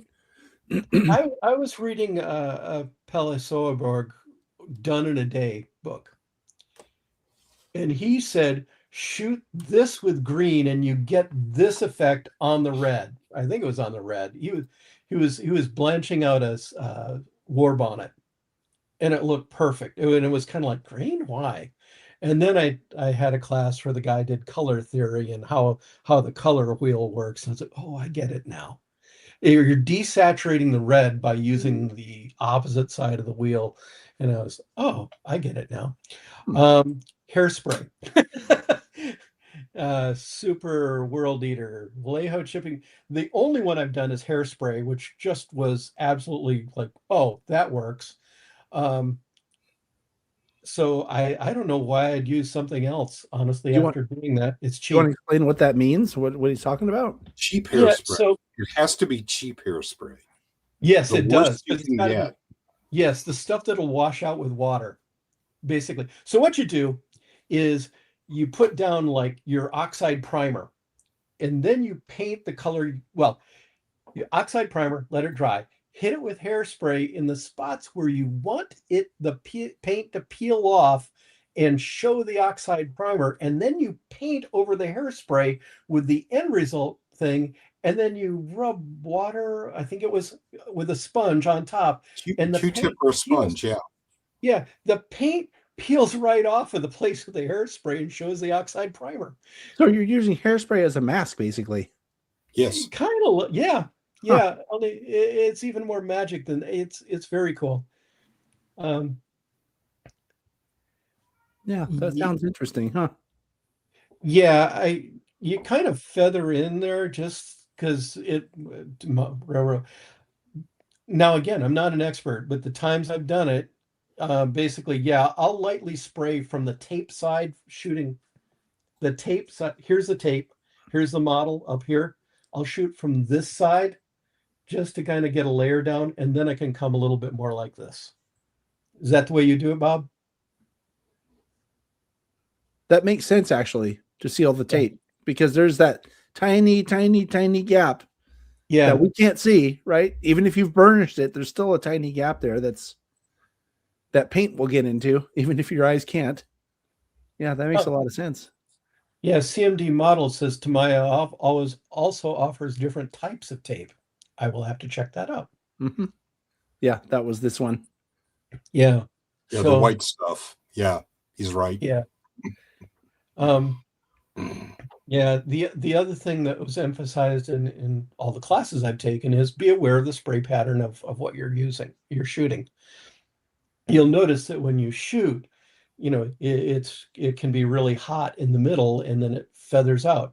You use that so that when you're doing the shoot down from the top with dust or the shoot up from the bottom with loamy earth or whatever, you want it to feather up. So you hit center on where you want it to be darkest and you let the feather up one way or another. And sometimes you use the body of the model to keep it from actually hitting another plane. Mm-hmm. That makes sense too. Also distance, right? Doesn't distance play a key role in the control? You've got a softer edge the further out you are. Right. Oh, yeah. Yeah. That's something else that I remember watching people spray onto a piece of cardboard or something ahead of time and go, okay, this is what it's going to look like on the model.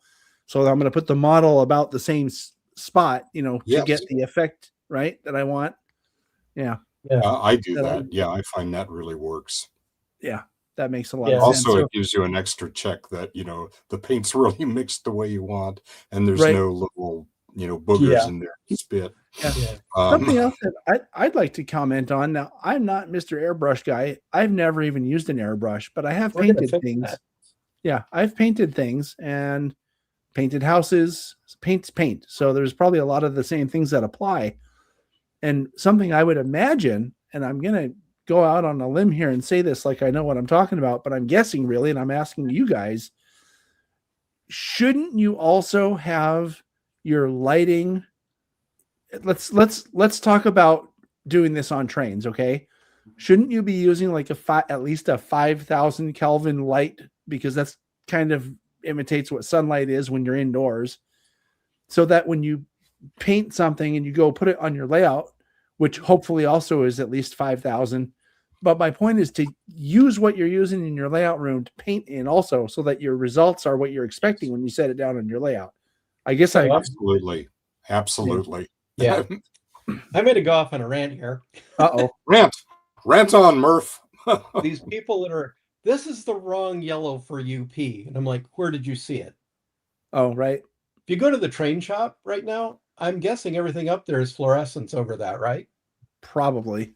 I don't remember. I've never really paid attention, but yeah. Go to your home. What's the color balance of your lights there? I mean, I actually asked John when I was redoing my train room, and I'm like, what color should I go for? And he goes, go for, I think it was 5,500 or something like that. 5,000 to 5,500 is my favorite. So that's what I had him put in. And when I bought LED strips to go along the edge of my layout, that's what I put in. And so when I want to actually shoot, when I want to shoot colors onto my stuff, at my painting desk, guess what? It's another 5500 lamp there. Mm-hmm. Now, the thing is, let's say you put fluorescence in on your layout. It's going to be a really kind of, honestly, it's a funky color. It's a green color, actually. Yeah, yeah. Yeah. But, you might warm it up at your painting bench, but you should probably make sure you have the same kind of lights over your painting bench so that you're happy with what you got on your layout. Yeah. And the other thing that really kind of gets to me about this, people talking about UP yellow. Honestly, if you go to Railroad Archives, is that still around? Anyway, go to any internet pictures of UP engines in the world. Tell me there's a one UP yellow after about 2 years on the road. It's not even that, Murph. You could have, unless you have two engines that just came off the paint line and they use the same batch of paint. Unless you have that, they're all different because they've all been in different places. They've all been exposed to the sun. That was one thing that's actually kind of, I don't know, turned my wrench or whatever they say, is that whole complaint about, oh, the yellow doesn't look right. And it's almost always UP. I mean, I guess you could say that BNSF orange or whatever, but it's mostly UP people. They're just like, the yellow doesn't look right to me. It's like the yellow is different on every piece of equipment you see out there. I mean, you could see a train with 3 locomotives that are all different color of yellow. Well, so it's kind of like, are you going to nitpick the yellow? What does your layout represent? Is it a brand new engine that just came out of the paint, shop that, I mean, yeah, that's something that kind of bugs me. And let's face it, no SP unit looks right unless it's already been weathered from the company. Yeah, they have. So, you're talking about making the red on the bloody nose weathered. Just make it dark red because it would have dirt. What about all the filth and the water running all the soot from the tunnels down? Right? Yeah. I mean, come on. Yeah. All that. So yeah, and at some point I want to do what is it? Rapido's coming out with CF7 sometime during my lifetime, I hope. And I've ordered a couple on decks, and I plan to paint them Roaring Camp. And it's like, well, you can get a real color sample of that. I'm like, I don't care. I'm going to mix my own, and it'll be close enough, and it'll probably represent someday on the line under certain lighting, because even outdoor lighting gets a little bit different sometimes. Oh, absolutely different. I mean, if you're out in a cloudy sky, that's a whole lot different from being out in the sunny sky. Yeah, I mean, I'm not going to try to make some wild color scheme, but it's going to be as faithful as I can get. But it'll be acrylics and I don't know that anybody makes acrylic railroad colors yet. Murph, I might know a guy that could get you the exact paint for your paint chip if you want to just mix it. That's fine. No, I'd like to just go up to the engine and go, this looks good. Oh, that would work. I think AK has some railroad colors. I wouldn't swear to it, but one of the companies that spun off from Vallejo does.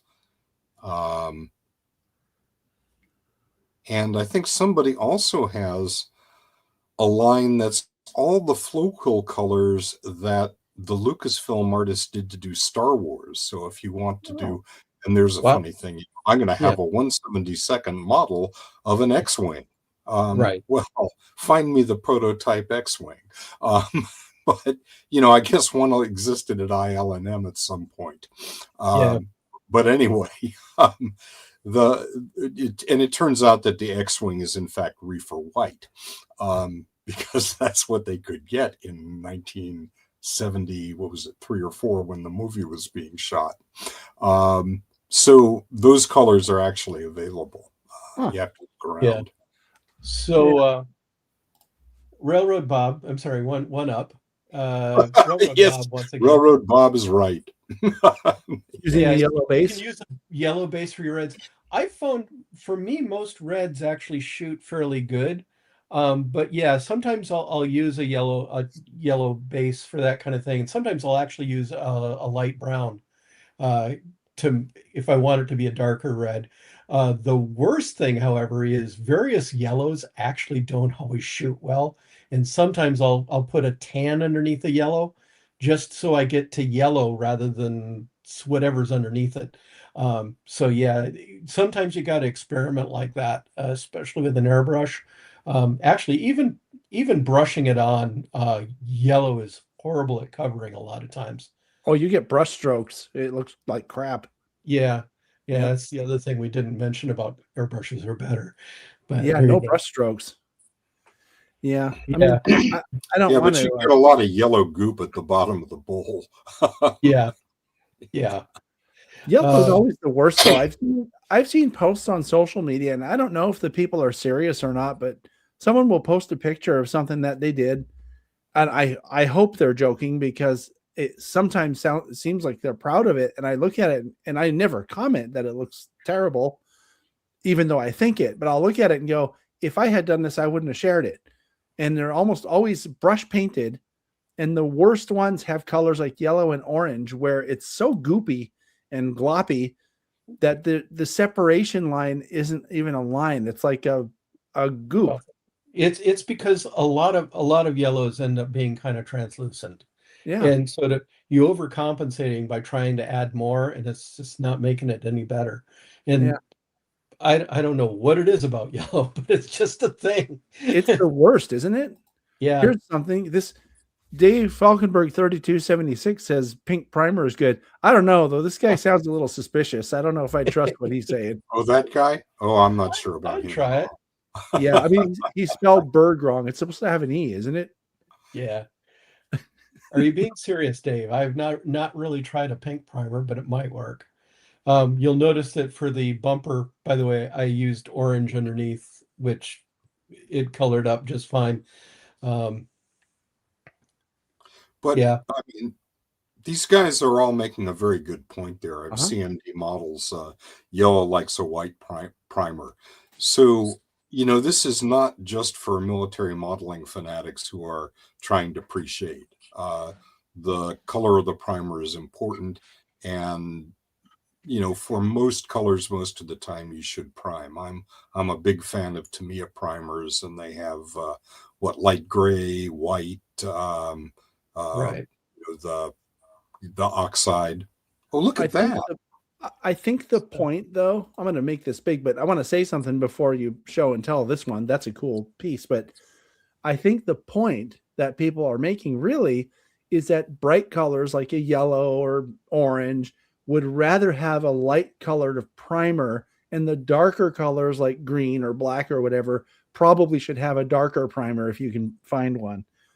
Yeah. It's like that house painting too, but that's a cool, what is that thing? A tank? Yeah, it's a Warhammer 40K tank. Basically, this is all white primer underneath. Uh-huh. And then I used contrast paint, which is something else again that we use in wargaming, which will actually do a little bit of shading all by itself. And it just really brought out the crevices and that. This is like every technique you can imagine. It was done during one of the classes where it's like there's dirty down dirt on the treads. There's some of the hairspray removing of stuff on here. There's scratches. There's just looking at the front.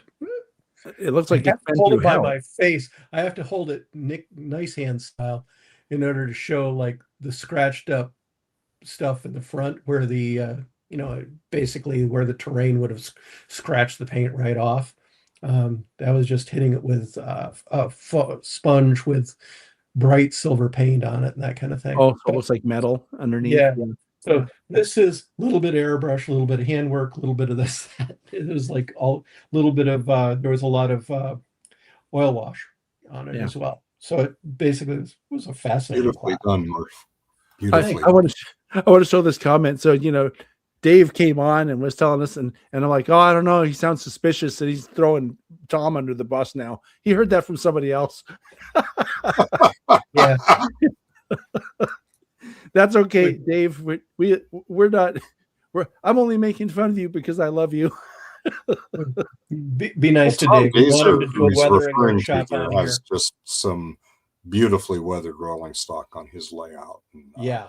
In the Twin Cities area. It's spectacular. Well, actually, Seth, you have some beautifully weathered stuff on your layout that came from Dave. So I do. I mean, Dave took some military tanks, some M1s, which were part of a load on my railroad, and I don't know, with just paint pens and 3 or 4 colors and 15 minutes, he had done a job which you really have to look closely at, and Yeah. even when you do, it looks great. So with a few more details, that's going to be in service probably for the next op session.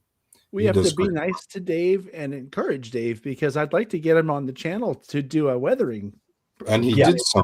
He right? did some tank cars, like petroleum tanks, not military tanks with treads. That is a very rarely modeled thing because it's hard to do, and he just did some gorgeous work. Yeah. We had a lot of fun with that. As a matter of So- fact, the single most popular clinic at the PCR convention last year, not the one we had earlier this year, but back in 2024, was Dave's weathering clinic, and it was standing room only. It was in the virtual rooms, so I got to see it, and there was nowhere to sit. It was just standing room only. I was like, wow. So it would be really good to have So- Dave share One some- thing I'd really like to see you do is cover some airbrushing or some weathering and that kind of stuff as a how-to video where it's actually video and not some guy punching a camera with his nose. Oh, well, I'm sure that we can arrange that because it sounds like you guys know what you're doing with your airbrushes, and it's just a matter of putting it on the calendar. Right. Maybe No, for yeah. Well, 2026. you're always Right? welcome over here and clean some crap out of the aisle with the airbrush in it. And There you go. Yeah, You're we have both to be able to welcome. light it. what? We have to be Well, able to light it for the video to look good. So, yeah. you tell me. Wherever you want to work, Murfs are my Yep. place either way. Okay. We'll figure something out. Sounds Hey, good. it sounds like we have something to discuss over lunch here sometime in the near future, We should have lunch. especially since I missed lunch today with That's my right. They set up this lunch and then didn't come. The rest of us Well, had a good time. if I hadn't inhaled that 4 pepper salsa, I probably would be fine. But I mean, do I sound hoarse? I feel Yes. fine. You sound okay now. Yeah. And I haven't Mm, heard you coughing. Well, you sounds a haven't little heard me rough around coughing. the edges. Yeah, you haven't you heard been me muted? coughing because I'm using the mute button every time I do it. Okay. Oh man. Well, it's happened again. We've been talking almost 2 hours. This happens every time where, I always think, oh, how are we going to talk about that for 2 hours? And then here we are, at the end Yeah. of the thing. So can't think of Okay. anything else that I want to add at this time. Probably as soon as I hit the stop button, I'll think, oh, I should have talked about that. There's that. That's Yeah. fine. We've got plenty of time for doing more things. Yeah, but I do want to plug one more time that layout design and operations weekend. That's something that's really worthwhile. I told this story before we went live here today that I went for the first time back when, and I've been going ever since because of the headiness of the whole process, the whole thought process of layout design and also operations. I find operations very enjoyable, especially the actually doing the work part, the taking the train to wherever it's going and setting cars work, where they go and figuring out which ones you got to pick up and move. And that's a lot of fun. And if you're into that kind of stuff, instead of just running trains in circles, for example, this is a great opportunity to get in on an op session. And a great opportunity. I don't remember if Robert mentioned it when we were talking, but something else that's really cool about the layout design and operations weekend is that you can get a consultation. Actually, I think he did mention it, a consultation with someone who designs layouts. And there's a saying in the layout design special interest group, which is make only new mistakes. And what they're talking about is you don't have to reinvent the wheel if you're doing your own layout. You can find out what other people have done that didn't work and just avoid that stuff. And this is a great way to do it because the layout consultations that we do during this event are free. I mean, you just sign up for it. And worth every penny. Oh, no, I'm sorry. Very good use of your time. Yeah, right. Well, I mean, free. You have to attend. So it's whatever the registration is, but that's not what you're paying for anyway. It's everything else. Whatever. The point is go check it out, bayldops.com, and sign up. And if you can't come in person, sign up for the what's it called, virtual, that we'll make sure that you can see and hear everything that we're experiencing in person. So anyway, I had the poster for it, but I got rid of it, and now I don't know what I did with it. Oh, here it is. Let me just bring that up one more time, because I just want to make sure that people have all the dates and everything down. This is only a month and a half away, so get her done. Okay, and you know what? We should sing for Railroad Bob because it's his birthday today. Happy birthday, Bob! Hey, Railroad Bob, birthday, happy Bob. birthday. Yeah, Yeah. he's only 70 70, years young. so gonna be around for another 40 years. Sounds good to me. Have a great dinner, Railroad Bob, and if you're having a tip one back for me for your birthday. There we go. All right. Okay, guys. Well, thanks again for taking the time. I'm very sorry I missed lunch. Maybe we can make up for that some other time. And yeah, this is great. I learned a lot, and it's making me. I don't have space for an airbrush, but I'll come over to your house and mess up your airbrush. It's You can fine. do that. Okay. Seriously, I'm sure either Seth or I would love to have you over, and See- I've got plenty of junk cars for you to shoot at. Yeah, Yeah. see, this is what I like about you guys. You actually encourage me to do things. I like that. I could see that. Oh yeah, well, you should go over to Murf, Seth. You should go over to Murf's house and do it at his place, right? Yeah, do it on the other side of the mountains, yes. Right. So it doesn't drift over here. That Murf's way like, there's no overspray to your layout. right? And Murf's over there. No, I think you should go over to Seth's house to try to pawn me off to the lowest bidder. Santa Cruz Mountains as a mask. Absolutely. Oh, man. Or go up to Providence's if you want to pollute the Santa Cruz Mountains. There we Yeah, go. that's even better. Yeah. 70 miles the other direction. Yeah. All right. Well, thank you very much, guys. And thanks to everybody for watching as usual. If you're catching us live or on the replay, share it with your friends. Happy holidays to everybody, as I mentioned earlier. And yeah, Happy New Year, because we won't be back with another Talking Trains until January. So Oh, wow. Well, Yeah. it was a great year. we're going to have to come up Yes, with it a was. topic, Murf. Okay. Yeah. Airbrushing part 2. There we go. All right. I'll talk to you guys after the music stops. We'll see everybody next time.